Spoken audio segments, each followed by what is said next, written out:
George was strolling through the forest, he found a book lying beneath a tree. Somebody must have lost it, he thought. How interesting. Inside, there were pictures of a bear, just like him. On the other pages, there were lots and lots of words. Each one, even the tiny ones, is saying something, he thought. If only I knew what it was. And this bear is having an exciting life. Not like mine, George sighed.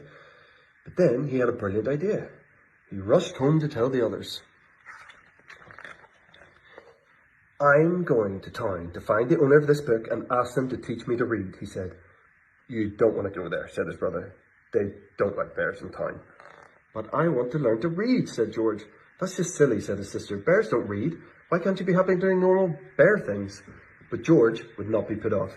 He waved goodbye and headed towards the long road into town with the book under his arm.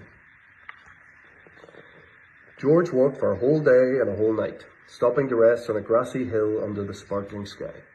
Before he slept, he opened the book again and gazed at the words. Already, he thought that the world was a more interesting place.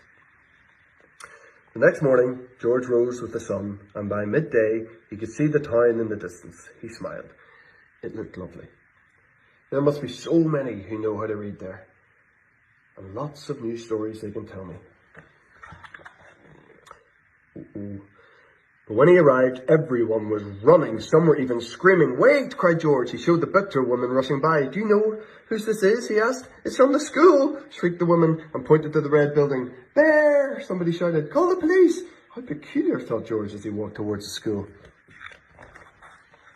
Inside the school, there was complete silence. Where was everybody? George peered over the desk. Hello, he said, but there wasn't anybody there. Suddenly, there was a shout. Freeze! Hands above your head! George was surrounded by policemen. What's the matter? He asked nervously. You're a gigantic, great, grizzly bear, shouted the chief of police. That's the matter. They moved towards him, holding up their shields. I don't want any trouble, said the chief. George didn't want any trouble either.